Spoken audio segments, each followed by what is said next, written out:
mas eu tenho uma convicção plena e certeza de que tu não sairás daqui da mesma forma que entrou. Se abrir os ouvidos e o coração, sairá daqui impactado pelo poder da palavra do Senhor Jesus. Amém? Bom, eu quero agradecer ao meu Senhor em primeiro lugar, mas também aos líderes desta igreja, pastor Marquinhos, pastora Lilian. Deus abençoe este casal, Assembleia de Deus Vitória em Cristo aqui em Niterói, ao pastor Robson e a esposa Marcela, e ao nosso amado e queridíssimo irmão Wallace. Meu muitíssimo obrigado pela confiabilidade. A pessoa do pastor Gesiel, eu não estou vendo ele, suponho que já tenha se retirado, mas ele foi um canal de Deus para que eu estivesse aqui. Então eu me sinto muito agradecida por vocês, como líderes desta igreja, líder da vigília, ter confiado na indicação do nosso querido e amado pastor Gesiel. Aos meus queridos amigos, nossa amada cantora Suelen Brum, sua família, seu esposo, seu filho, toda a equipe. A minha amiga missionária, pastora, pregadora, profetisa, que marcha roda, Laila Carolina, mulher cheia de Deus, seu esposo, nosso amado querido amigo Taylor. Deus abençoe este casal, a equipe que está com vocês. Sou fã desse casal, oro, intercedo, todos dessa igreja, sem exceção de ninguém, a minha gratidão em nome de Jesus. Gente, para eu não tomar tempo, ser bem rápida e objetiva, eu me chamo Amanda, eu congrego na Assembleia de Deus em Betesda, que é afiliada ao Campo de Mantiquiri-Xerém.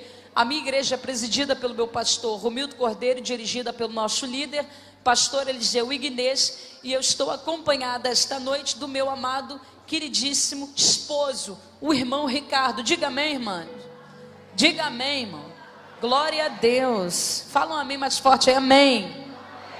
Glória a Deus. Está comigo também a minha amiga Dai. Gente, troquei o nome aqui, Senhor. O que eu fiz?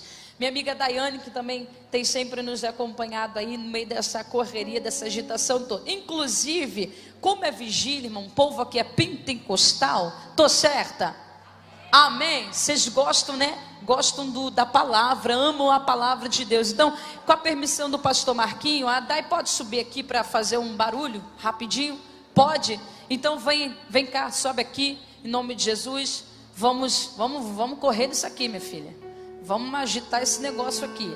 Capítulo 12 do livro de Atos dos Apóstolos, se você puder, abra comigo bem rápido. Eu prometo que não vou me estender, porque temos outros valores para ouvir. Então, se você puder abrir bem rápido, para a gente ganhar mais tempo. Capítulo 12 do livro de Atos dos Apóstolos, em nome de Jesus. Abra e faremos a leitura, a exposição, a aplicação, para findar a nossa participação. Quantos acharam? Digam amém. Capítulo 12 de Atos dos Apóstolos, vamos ler o versículo por número 5, depois leremos os versículos de número 13 e 14 e o 15, está escrito assim, versículo 5: Pedro, pois, estava guardado no cárcere, mas havia oração incessante a Deus por parte da igreja em favor dele. Pedro, pois, estava guardado na prisão, mas havia oração incessante a Deus por parte da igreja em favor dele. Versículo por número 13, está escrito: quando ele bateu ao póstigo do portão, veio uma criada chamada Rode ver quem era. Versículo 14: reconhecendo a voz de Pedro, tão alegre ficou que nem o fez entrar, mas voltou correndo para anunciar que Pedro estava junto do portão. Versículo 15, encerramos. Eles lhe disseram: estás louca. Ela, porém, persistia em afirmar que assim era. Então disseram: és o seu anjo. Amém? Estenda a tua mão para cá, me abençoe aí em nome de Jesus, vai ser bem rápido. Amém? Abençoe minha vida, peça para que o Espírito Santo de Deus fale ao seu coração, primordialmente por intermédio desta palavra. Estou abençoada pelos meus queridos e amados irmãos. Amém? Então olhe para cá. Bom, eu vou introduzir essa mensagem, mas antes eu quero ser seu amigo, sua amiga. Eu quero interagir com você, então vai ser rápido. Eu vou fazer uma pergunta e a sua forma de me responder será batendo uma palma. A minha pergunta, tá ligado? Para provar isso, uma palminha só, para a gente melhorar e você não se cansar na salva. Então eu pergunto, tá ligado? Tá ligado? Beleza, ótimo. Você só vai bater a palminha. Se eu disser amém, você verbaliza o amém, não me deixa só. Amém? Glória a Deus. Aleluia. Tá ligado? Tá ligado? Amém. Tá ligado? Aleluia. Tá ligado? Muito bom, você tá no culto. Irmão, em aproximadamente 30 minutos eu entrego esse microfone. Se até o final dos 30 minutos eu disser, tá ligado? Se você não bater, eu vou saber que tu veio com o corpo e deixou a mente vagueando em qualquer lugar, principalmente na tua cama em casa. E eu me recuso a acreditar nisso, porque você está numa vigília da resposta com o povo pentecostal. Então você tá ligado. E você tá dando glória. E aleluia. E amém. E tá ligado? Maravilha, olha pra cá, presta atenção bem rápido. Tá ligado? Eita, aleluia. Maravilha, olha pra cá. Queridos, o livro de Atos dos Apóstolos, ele constrói uma grande ponte entre os registros da vida de Jesus e os escritos e a vida também dos seus apóstolos. Atos ilustra de uma maneira direta como Cristo continuou a guiar a igreja sob a influência do Espírito Santo, que não só era no período do primeiro século, na inauguração da igreja primitiva, mas continua sendo até os dias de hoje o responsável por transmitir as verdades da palavra sagrada, para que através dela haja um crescimento orgânico no corpo, isto é, nós quanto igreja. O responsável de escrever este livro foi Lucas, o doutor Lucas, que é conhecido por ser amigo de viagem missionária do apóstolo Paulo. E ele escreveu o livro de Atos, podemos dizer, como uma segunda parte de sua obra, já que a primeira é mundialmente conhecida por todos nós como o evangelho que leva o seu nome. Evangelho de Jesus, segundo escreveu Lucas. Um dos focos principais, vale destacar, é narrar na primeira parte do livro, sendo mais precisamente do capítulo 2 ao 12, a vida ministerial do apóstolo Pedro após sua restauração, e do capítulo 13 ao 28 destacar a vida ministerial do apóstolo Paulo, ambos usados sob a instrumentalidade do Espírito Santo de Deus para cumprirem seus propósitos. Bom, o livro de Atos dos Apóstolos também, ele nos mostra, revela-nos por meio do escrito diversos milagres que foram operados pelas mãos do Criador. E o maior de todos esses milagres é o milagre da conversão. Então, muito mais importante que fazer o morto ressuscitar, o paralítico andar, é o Espírito de Deus, por meio da mensagem, convencer o pecador da justiça, do pecado e do juízo. É claro que com isso eu não quero em hipótese alguma invalidar os demais milagres. Pelo contrário, eu prego vocês e testifico de que ele faz, ainda faz. Porém, acima dos tais, convencer uma alma ainda é mais importante.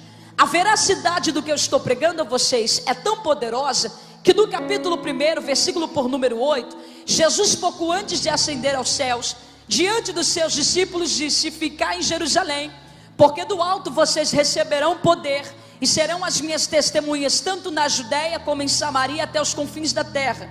Na academia chamamos isto de plenitude dos tempos.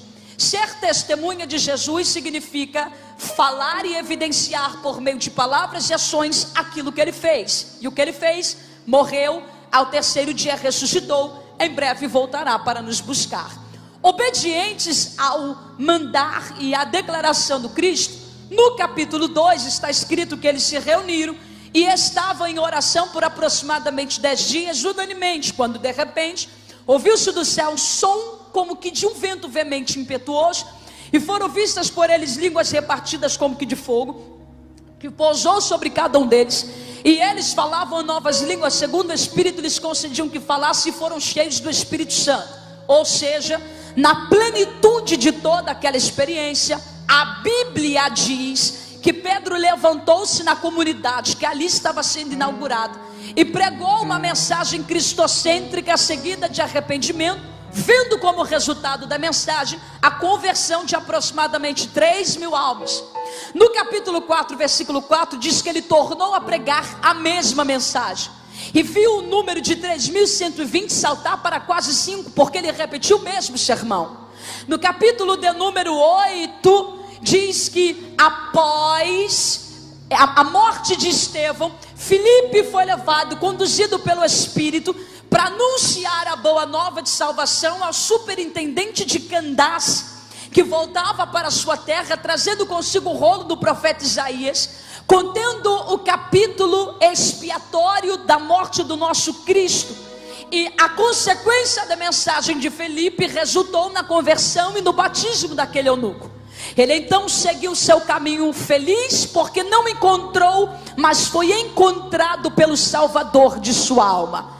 Capítulo de número 9, Saulo, respirando ameaças contra os crentes, levou cartas contigo porque ficou indignado pelo episódio de Atos 7, não ter conseguido calar Estevão e ter consentido na morte no capítulo de número 8. Ele é interrompido pelo Cristo quando cai do cavalo.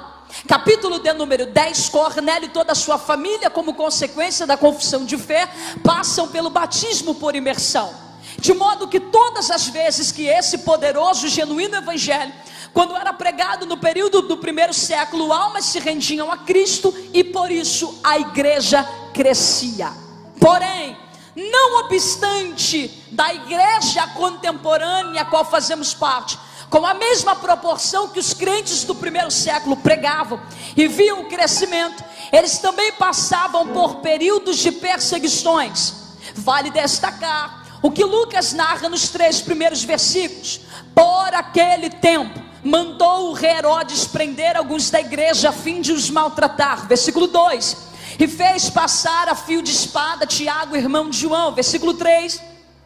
Vendo que isto era do agrado dos judeus, ele prosseguiu prendendo também a Pedro, e eram os dias dos pães asmos. A autoridade, por nome de Herodes Agripa I, está observando a expansão geográfica e o número de pessoas que estão sendo arrebatadas pelo poder da mensagem que entra e transforma. Agora, ele toma uma decisão, que é matar um dos líderes da igreja decapitado, e não obstante disso, lançaram 2 principais dentro do cárcere. Então, 2 coisas acabamos de ouvir: Tiago morrendo e Pedro sendo colocado em um cárcere. Agora a pergunta que eu vos faço nesta madrugada é: se o Deus a quem você serve presta culto, devoção e adoração todo dia, aquele a quem a Bíblia que você carrega embaixo do braço, na bolsa, que está na tua perna aberta agora, faz questão de enfatizá-lo como Senhor Rei Soberano, que está sentado em um alto e sublime trono, que usa o globo terrestre como escabelo para o descanso dos pés, se ele tem poder sobre a vida, autoridade sobre a morte, todas as coisas, como narram os evangelhos, por que ele permitiu a morte de Tiago e um possível livramento de Pedro? Vale destacar também que não havia favoritismo, e tanto Tiago quanto Pedro faziam parte do mesmo grupo de discípulos e presenciaram momentos icônicos do Cristo que, longe de querer cansá-los, capítulo 22, versículo 39, na batalha mais renhida do Cristo que se deu no jardim, ao lado de fora estavam 3 mais íntimos, Pedro, Tiago e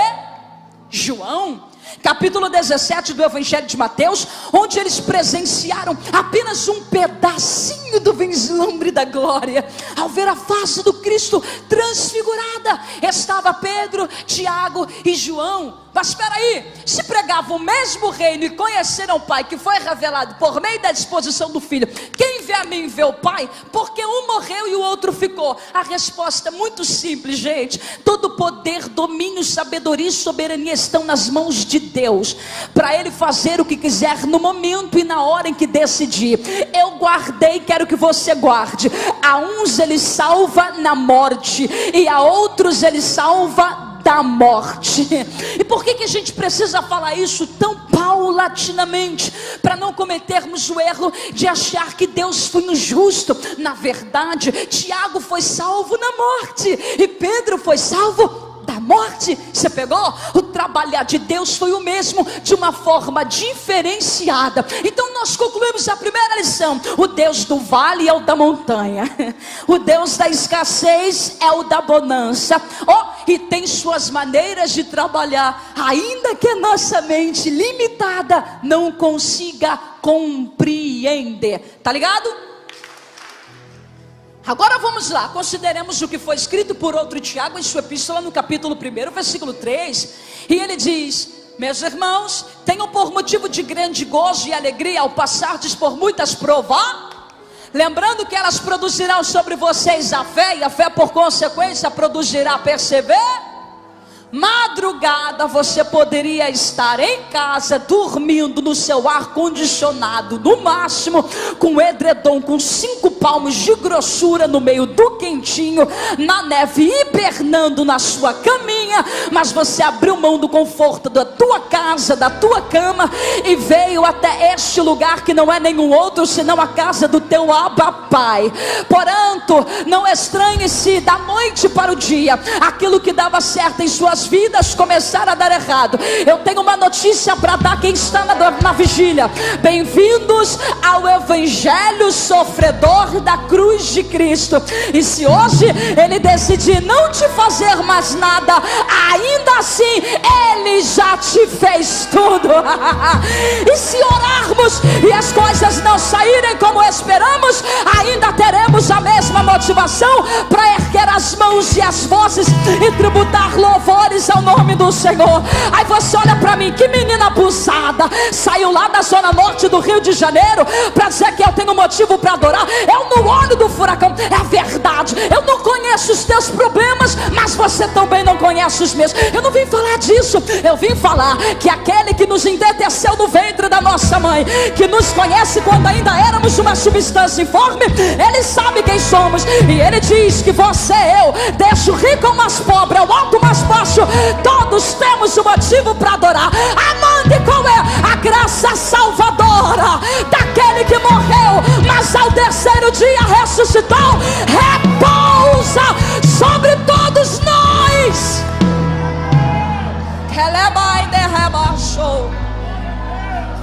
Então vamos lá.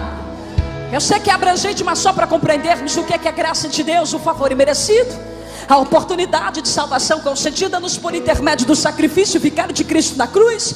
Bendito seja Deus pelo tio Paulo, que escreveu à igreja localizada em Éfeso, no capítulo 2, versículos 8 e 9. Porque pela graça de Deus vocês são, por meio da fé que vem de Jesus. Isto não vem de vocês, é um dom não vem das obras para que o homem não se glorie. Então você entende que nada do que faz de bom fará com que Deus se ame mais, assim como nada daquilo que você já fez de errado um dia fará com que Deus te ame menos ou deixe de te amar. Porque nenhum sucesso daquilo que você tem, possui, vive ou desfruta está ligado a algo chamado meritocracia. É tudo a graça de Deus. Então você prega, canta, dirige, trabalha, projeta, anda, tudo pela graça e debaixo Só que você lê a Bíblia e percebe como equilibrado o Criador era em trabalhar, que à medida em que nos concedeu graça, Ele também nos deu algo chamado misericórdia. Repita após mim: misericórdia. Misericórdia significa livramento de um grande castigo. Então vamos lá. Se a graça me possibilita viver o que não mereço em Cristo, que é a salvação, a misericórdia irá trabalhar de maneira que me prive de viver o que eu mereço. Bendito seja Deus pelo tio Paulo, que escreveu Romanos capítulo 6. Todos pecaram e destituídos ou carentes são da glória de Eu poderia ficar aqui citando o que eles chamam na academia de o maior tratado teológico do Novo Testamento, intitulado Epístola de Paulo aos Romanos. Mas eu olho para um texto do Antigo Testamento e vejo um profeta vendo a sua pátria ser destruída, povo levado cativo, ainda tendo forças para escrever: as misericórdias do Senhor não eram nem serão, elas são as causas de nós não sermos consumidos. E ele diz assim, ó: novas são todas as manhãs. Amanda não entende, eu vou simplificar. Hoje bem cedinho, na verdade ontem, a claridade da luz do dia que invadiu a janela do teu quarto e te impossibilitou de dormir um pouco mais como queria, não foi a tua sensibilidade de ouvir o despertador tocar para levantar e trabalhar, foi o ato ansioso de Deus de entrar no teu quarto, te despertar e dizer: levanta, porque eu estou te possibilitando mais uma oportunidade para viver tudo de novo. Eu não sei se você consegue parar para pensar na quantidade de gente que dormiu planejando viver o dia de ontem, porque já passou de meia-noite, mas não levantaram. Cumpriu-se a palavra, a soma dos nossos dias nas mãos de Deus estão contadas. Aí vem você no olho do furacão, nem querer estar aqui. Talvez ontem fez uma oração dizendo: Deus, quando eu dormir o Senhor pode voltar, e aí eu não vou ver mais nada acontecer. Ele disse: eu vou te provar que quem manda na sua vida sou eu. Você levantou, a luz do dia raiou no teu quarto e começou mais um dia. Eu não sei se você ainda está nessa vigília, mas eu creio que sim. Eu não vou pedir para você dar a mão, mas libera uma palavra para alguém. Põe um sorriso no rosto, saca a lágrima dos olhos, porque Deus te deu mais um motivo para adorar. Confronta ele aí. Você consegue agora puxar o ar? Puxa o ar aí, irmão. Puxa o ar. Puxa o ar se você pode. Agora pergunta para ele: quantos dólares, quantos euros ou quantos reais você está pagando? Agora dá um socão se você pode e diga: é graça, mas também é misericórdia.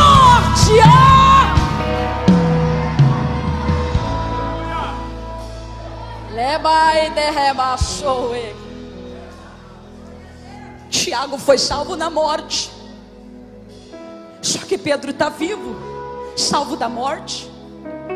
O que Deus queria? Com a morte de Tiago, prepará-la para aquilo que viria pelo Império Romano. Com a libertação de Pedro, estimulá-la e encorajá-la a viver no campo da oração. Agora estamos vendo uma autoridade sendo ovacionada pelo povo judeu porque fez aquilo que queria. Calamos a boca de um, se pararmos o líder principal, essa seita vai parar de ser pregada. Então o que ele faz? Ele, junto de 4 quaternos de soldados, coloca as mãos sobre Pedro e encerra. E não é qualquer prisão, é uma prisão de segurança máxima, porque 4 quaternos estão totalizados 16 homens. 16 homens para tomar conta de um apóstolo, 16 homens para tomar conta de um pescar. Não, eu não estou falando de um político corrupto. Eu não estou falando de um pedófilo, um traficante de drogas, um assassino em série. Eu estou falando de um cidadão do reino que virou ameaça para o inferno pelo peso da mensagem que ele pregava. E o que é mais extraordinário observar que Herodes ficou com tanto medo e apavorado pela mensagem que ele pregava e pela história que tinha, que ele foi obrigado a colocar 16 soldados. E tudo isso porque um dia descobriu que Pedro foi preso a primeira vez pelo sinédrio judaico, e de uma forma inexplicável ninguém conseguiu dizer como saiu de lá. O carcereiro não viu, o chefe da guarda não viu, os demais soldados não viram, só sabiam repetir a mesma coisa no final. A porta de ferro se abriu e ele saiu ileso, com vida. Aí vem no capítulo 5, o sinédrio judaico olhou e disse: olha só, iremos te prender se você não parar de pregar sobre esse Cristo. Ele disse: importa-nos muito mais obedecermos a Deus do que o sistema dos homens.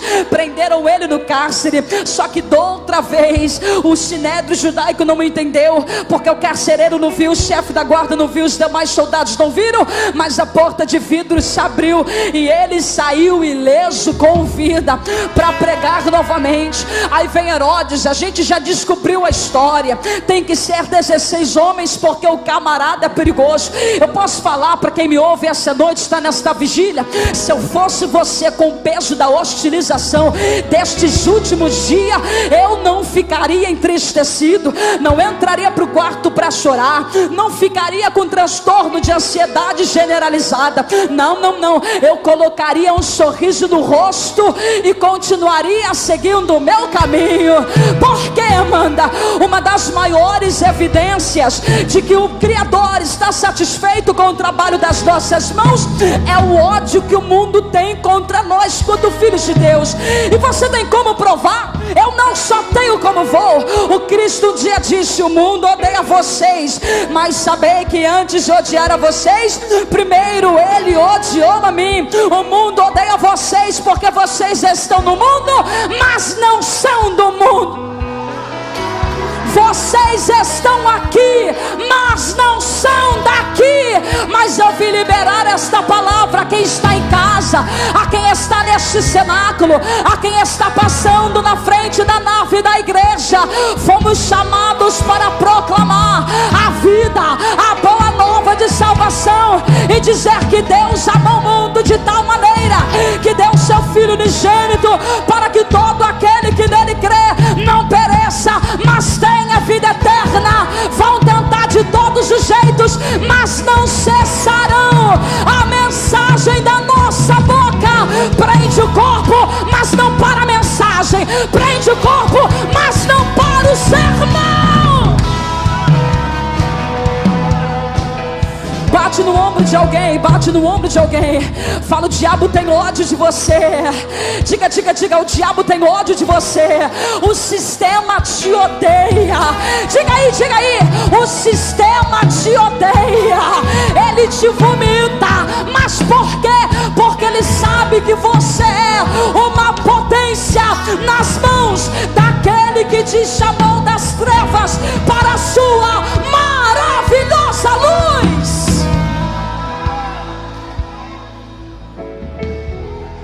É por isso que ele entende: tem que ser 16 homens, e dos 16, 2 tem que estar dentro, porque não pode repetir o que aconteceu. Que tanta raiva é essa de um simples pescador que só repetia aquilo que ouvia, que havia aprendido? Não, eu estou pregando sobre alguém que tem história. Hoje temos mais de 2000 anos de história quanto igreja. A igreja era um plano na eternidade, que foi anunciado em Cesareia de Filipe, comprado a preço de sangue na cruz, inaugurado em Pentecostes 2. Vamos ver a bagagem de alguém. Capítulo 1, fica em Jerusalém, até que do alto vocês recebam.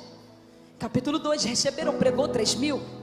Capítulo 3, ele estava subindo para orar, quando olhou para o paralítico e disse: receba a cura. O homem saltou. Capítulo 4, versículo 4 diz que ele pregou de novo e viu a multiplicação, saltando de 3.120 para quase 5.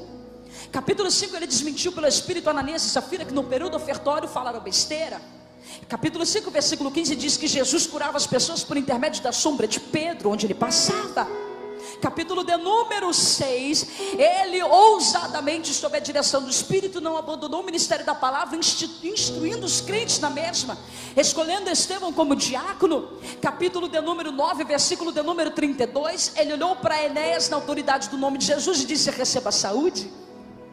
Capítulo 9, versículo 36, estava no cenáculo quando o corpo de Tabita, já higienizado, lavado, estava estirado. Então ele estendeu as mãos após a oração e disse: eu te mando, levanta. E algo aconteceu, porque o espírito voltou para o corpo, os batimentos cardíacos voltaram e ela, respirando, levantou-se. Capítulo 10, ele pregou para Cornélio, a porta para os gentios estava aberta.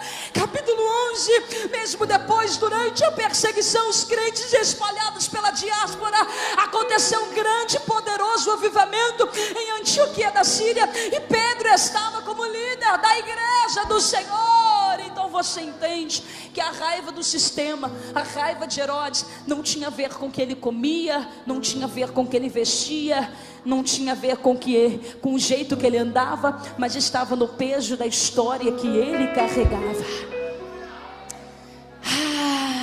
Por isso falam de nossa roupa, mas não é nossa roupa. Falam dos nossos sapatos incomodados, mas não são nossos sapatos. Falam até do jeito que pregamos e cantamos, mas não é o jeito que pregamos e cantamos. É sobre quem nós pregamos. É sobre o Cristo, é sobre o Cristo, é sobre o Cristo. Para Pedro, porque parando Pedro, pararemos a igreja. Parando a igreja, pararemos a mensagem. Eu vim contar uma história, quer ouvir? Quer ouvir? Foi no período de perseguição, maior perseguição, que a igreja experimentou o maior crescimento da história. Sabe quantos anos durou a implantação pacífica do cristianismo? 311. 311 anos. E até chegar nos 311, todo imperador que se levantou em Roma dizia: vamos parar essa seita. O único Deus a ser adorado aqui será o imperador. Quem for pego adorando a esse Jesus vai morrer. Entrou Nero, tentou parar, tacou fogo na cidade de Roma e culpou os cristãos. Depois fez um martírio com todos os crentes, dizendo que aqueles que adorassem a Cristo iriam morrer queimados, servindo como fogueiras vivas. Matou muitos. Diocleciano matou muitos. Augusto matou muitos. Domiciano matou muitos. Todos que se levantaram diziam a mesma coisa, mas quanto mais crente morria,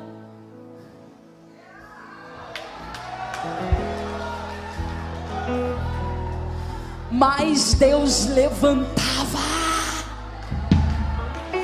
Cada vez que caía a gota de um mártir no chão, brotava 20. E se eles matavam na arena, comidos por leões, nasciam 30. Conta-se a história dos mártires do Coliseu, que os pais olhavam para os filhos e diziam: vai doer, mas segura a dor por um tempo, porque iremos para um lugar. Pega na mão de alguém, no ombro de alguém, sacode e diga: vou tentar calar sua boca. Diga: mas a igreja sobreviveu de lá para cá, e se ela aguentou o Império Romano, fala, não tem sistema que pare, não tem a perseguição que paralise. Nós continuaremos pregando, pregando, pregando, pregando.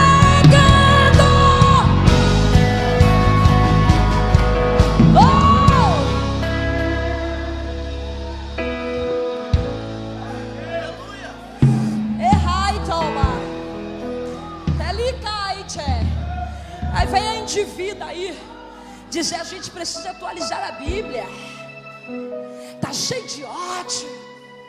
Não, se pregar sobre o inferno é discurso de ódio, então eu lamento informá-los, senhores, continuaremos nesse caminho. Deus abençoe vocês. Olha pra mim.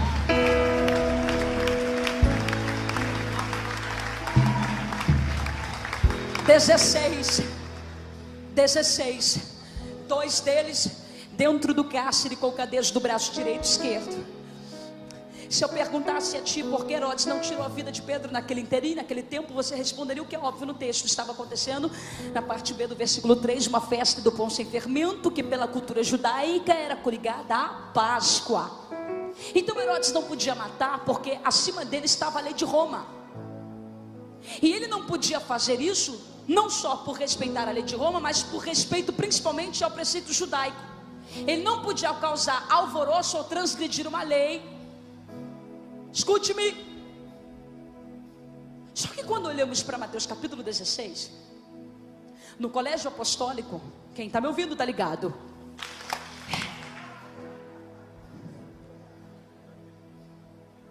Jesus perguntou assim: o que dizem os homens sobre o Filho do Homem? Quem eu sou para eles aí fora? Isso te é familiar, né? Quem eu sou para os que estão aí fora? Ai, o Deus de amor que aceita tudo. Não. Senhor, alguns dizem que tu és Elias, outros dizem que tu és João Batista, outros dizem que tu és Jeremias, ou alguns dos demais profetas. Aí ele diz assim, ó: e vocês? Quem eu sou para vocês? Até então vocês reproduziram o que ouviram, mas quem eu sou para vocês? Tiago maior, silêncio, menor, calado. Simão Zelote, quieto.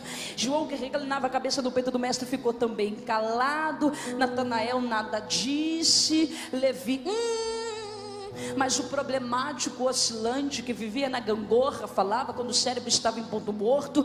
A pessoa que você vê toda vez que lê a Bíblia, com aquele temperamento terrível, levantou-se no meio do colégio, olhou na pupila do Cristo, acredito que ousado do jeito que era, apontando o dedo, dizendo: tu não és Elias, tu não és João Batista, tu não és Jeremias, nem nenhum desses profetas, tu és o Filho do Deus. Aí Jesus olha para ele. Vamos, gente. No meio do colégio, todo mundo ali presente. Jesus olha para ele. Feliz és tu, Simão, filho de Jonas. Não foi tua carne nem o teu sangue quem te revelara, foi o meu. Também te digo que tu és Pedro. Olha o peso de responsabilidade. Tu és. E sobre esta pedra edificarei a minha. e as portas do inferno não prevalecerão sobre ou contra. Para ele era muito comum ser chamado de Simão. Ele sabia que era vacilão mesmo, vivia oscilante, mas quando foi chamado de Pedro, sentiu nos ombros o peso da responsabilidade. Pensa aí, toda vez que era chamado Pedro, a carne estremecia, porque Pedro no grego original vem de Petros, de fragmentos de rochedo. Então era como se o Cristo olhasse para ele ao chamá-lo de Pedro e dissesse: eu te chamo hoje daquilo que eu sei que tu será um dia, forte, constante e decidido, mas também para deixar evidente, tu és só um fragmento de mim, porque a base que segura tudo que irei te entregar sou eu. Então entra a profecia que culmina no capítulo 12 e que nos faz compreender porque Herodes não matou. Existiu o peso do que foi falado aqui, uma profecia, uma palavra que ecoaria não só no capítulo 12, mas até os dias de hoje. Então, sobre esta pedra, a pedra Jesus está referindo sobre si como o grande rochedo, o rochedo de fundição, o rochedo inabalável. Enquanto eu for, a base que dará sustentabilidade ao que confiarei nas tuas mãos, as portas do inferno não prevalecerão. Olhe para cá, por favor. E quando diz as portas do inferno não prevalecerão, não está dizendo que virão contra nós, está dizendo que não irão suportar quando irmos contra eles. Olha, levante a mão. Bora, gente, levanta a mão, levanta a mão, levanta a mão. Eu estou liberando uma palavra bíblica para você nesta noite. Enquanto eu for, assim diz o Senhor, enquanto eu for, a base que continuará a dar sustentabilidade ao que confiarei, ao que confiei nas tuas mãos, as portas do inferno não prevalecerão. Vai para cima, vai para cima, vai para cima, vai para cima, vai para cima.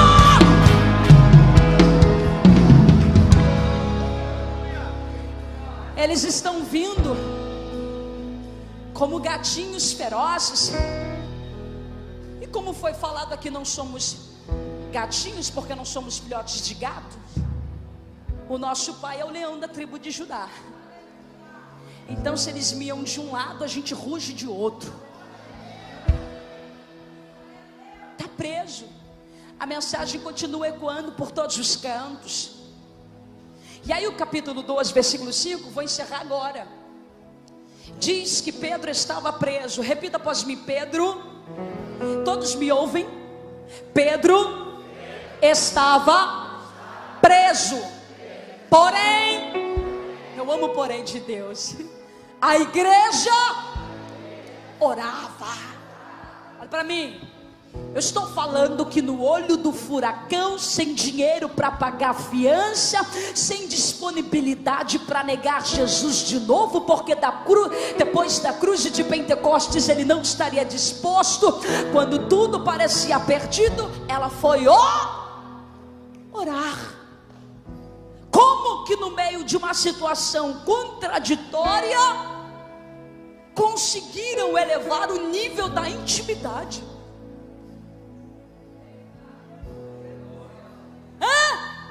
Capítulo 2 está escrito que eles estavam orando unanimemente quando viveram a manifestação e o cumprimento da promessa. O Espírito veio.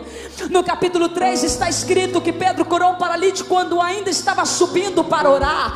No capítulo 4, versículo 31, está escrito que estremeceu o lugar onde estavam, porque foram todos cheios do Espírito Santo enquanto oravam. Mas no capítulo 12 está dizendo que o pastor da igreja estava preso. Eles não tinham condições de pagar a fiança. Não diz só eles oravam, diz eles oravam incessantemente. Você já conheceu o sinônimo de incessante? Eu vou te contar: assíduo, frequente, permanente, fervoroso, contínuo, ininterrupto, aquele que não pode ser interrompido sob qualquer circunstância, incansável. Não entendi, Amandinha. O problema não foi forte o suficiente para desestabilizar a igreja. Ela inteligentemente usou o problema como combustível para subir o nível. Agora olha para alguém e diga: você produz mais que isso. Não usa a desculpa que está no olho do furacão, porque no período de perseguição que a gente mais produz. Fala: você ora mais que isso, prega mais que isso, canta mais que isso, pode mais que isso, caminha mais que isso, avança mais que isso, faça alguma coisa.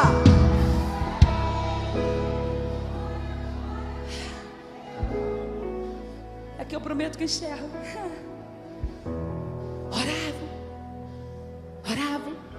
Oravam. Tio Paulo, 1 Tessalonicenses 5,17 disse assim: orem sem. Irmão, é versículo universal. Você conhece de cor e salteado. Orem sem. Resumindo, não permitam que a vida cotidiana usurpe a prioridade que a oração deve e precisa ter na vida de vocês.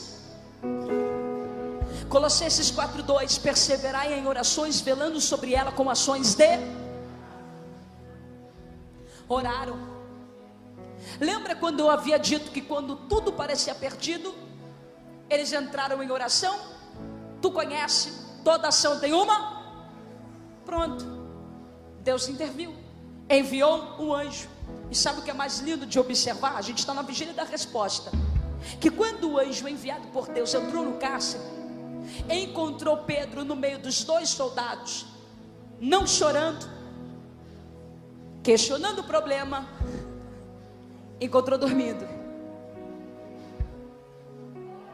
Pedro estava, que isso? Como que um cara jurado de morte consegue dormir, estar em um nível tão extraordinário de sono, que quando o anjo desperta, ele pensa estar tendo uma visão? Isso é paz. É desfrutar de uma confiança extraordinária, mesmo quando tudo parece perdido. É andar nas nuvens quando tudo à sua volta está de cabeça para baixo. Paz de Deus que excede entendimento, que domina os teus sentimentos e guarda o teu coração em Cristo Jesus. Isso é paz.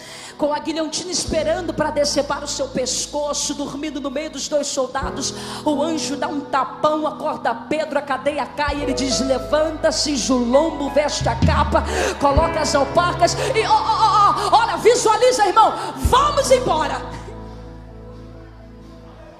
Vamos embora. Amando os soldados que não podiam dormir, porque se dormissem e Pedro fugisse, iam ter que dar cabo com a vida. Irmão, tiveram que morrer no lugar de Pedro quando foi descoberto depois. Eu não sei te explicar como aconteceu, mas quando Ele quer, você passa olho nu na frente dos inimigos, mas Ele não te enxerga. Pedro passou no meio dos soldados que estavam dentro da cela, ao lado de fora da cela, e foi livre. E vou te contar mais, no nível extraordinário de intimidade, de oração que resultou na busca do anjo. Quando ele bateu na portinha, a criada que não estava orando ouviu a voz. Ela não precisou abrir. Ela não precisou abrir, ela só ouviu a voz. E para onde ela foi?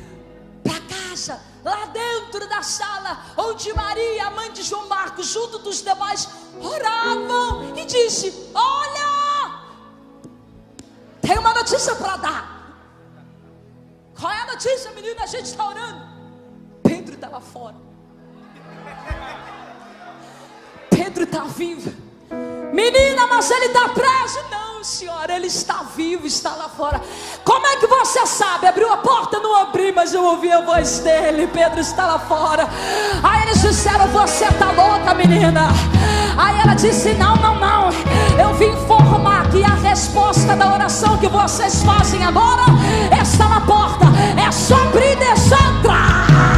Levanta a mão, levanta a mão, levanta a mão que eu vou profetizar. Pedro já está na porta, e Deus me autoriza a dizer: abre e deixa entrar. Abre e deixa entrar. Abre e deixa entrar. Oh!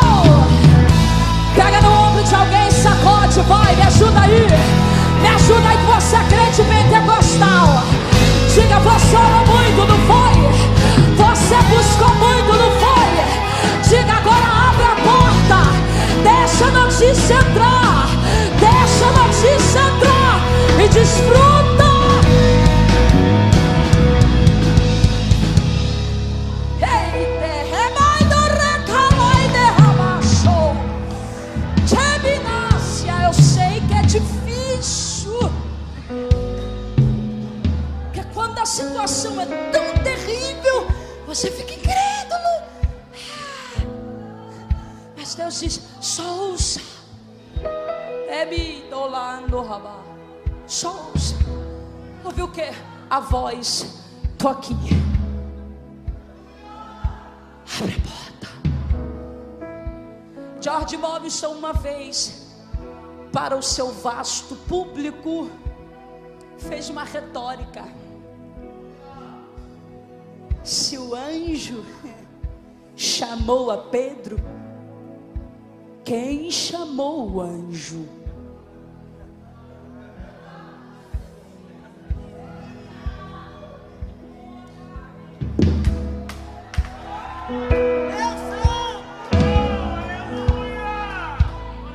Se o anjo buscou a Pedro, quem buscou o anjo?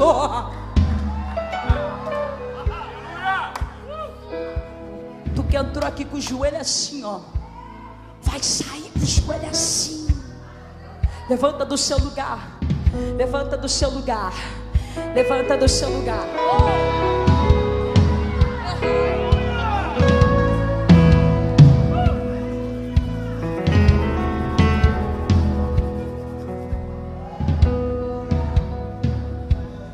Há poder no nome de Jesus. Há poder no nome. Canta aí se você está acordado.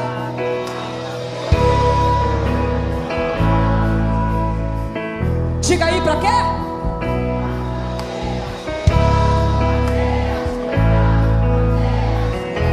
Diga poder, poder, vai. De Jesus, vai!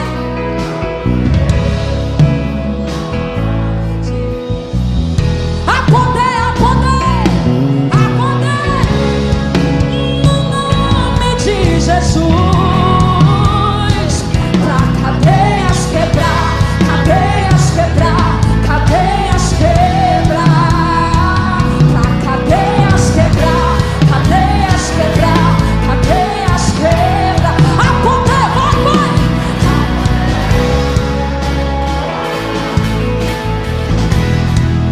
Eu vou orar.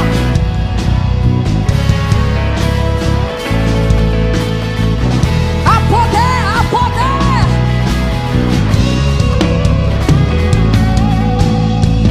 Faz o gesto aí. Pra cadeias quebrar, cadeias quebrar, cadeias quebrar.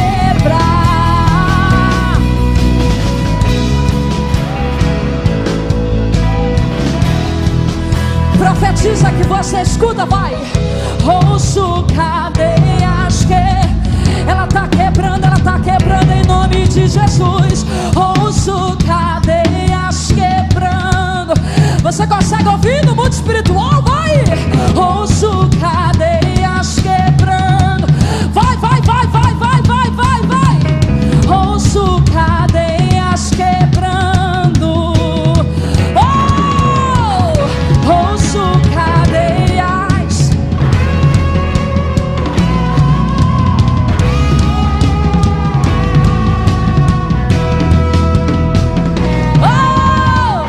Ouço cadeias quebrando. Em nome de Jesus, em nome de Jesus.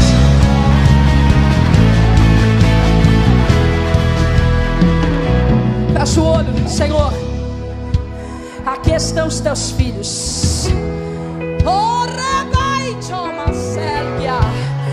Aqueles que vieram de suas casas, abnegaram, Senhor, o fato de estarem no aconchego de seus lares. Vieram para te buscar porque te amam, porque amam a tua palavra. Eu peço-te nesta madrugada, na autoridade do nome de Jesus, que não os dispense de mãos vazias, mas que os façam sair daqui cheios, transbordantes da tua glória. Eu peço a ti também nesta noite, pelos Pedros mencionados nas orações, levante com autoridade uma igreja que ora, levante com poder uma igreja apaixonada pelo clamor. No nos faça entender, ó Pai, que é no meio da dificuldade que mais produzimos e crescemos. Ó Senhor, eu oro também pelos que virão após a minha participação. Eu te entrego a vida dos outros ministros, pastores, usa-os para nos entregar uma palavra, porque estamos com fome, com sede de receber da tua parte nesta madrugada.